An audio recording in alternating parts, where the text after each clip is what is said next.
Bonjour Julien Bordery. Bonjour Thibault. Vous êtes directeur associé de Viatis Conseil, qui est membre du groupe Square, et je vous reçois aujourd'hui pour tenter de répondre à une grande question. La transformation digitale est-elle rentable? Alors d'abord, comment définiriez-vous cette transformation digitale?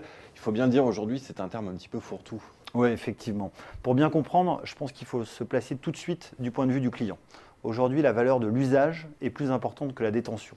Nous sommes passés dans une économie de l'expérience client. Le client ne juge plus la valeur sur des critères quantifiables classiques de prix ou de contenu. Il y a aussi la manière dont il vit son parcours client avant, pendant et après l'achat et l'expérience qu'il en retient. Est-ce qu'il y a un exemple qui vous semble particulièrement frappant? Évidemment, je pense au service de transport Uber. L'usage initial n'est ni plus ni moins que celle du taxi, mais elle a été transformée comme une expérience client à part entière. La transformation digitale pour les entreprises décrit donc le virage qu'elles doivent prendre pour répondre aux attentes de leurs clients et par là même repenser leur chaîne de valeur.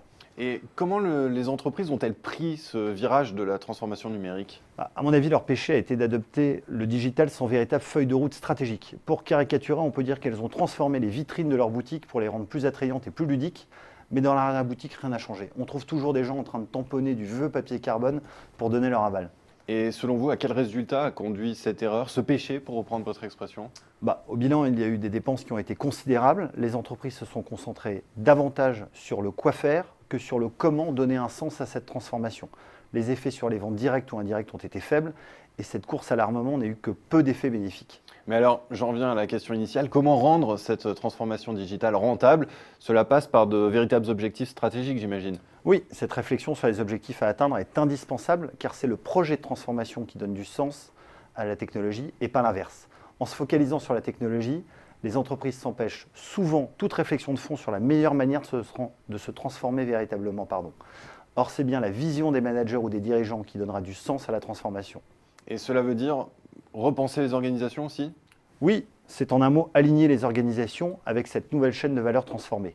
Créer également des conditions RH propices est la deuxième condition pour réussir la transformation digitale. J'aime beaucoup cette citation du directeur de Mercedes qui disait que l'expérience client suit l'expérience collaborateur. Cela veut dire qu'il faut s'assurer de la symétrie des usages et des équipements.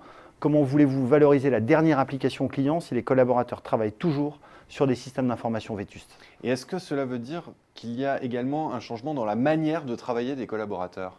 Oui, absolument. Ce n'est plus la simple performance par rapport à des objectifs quantitatifs qui doit être valorisée.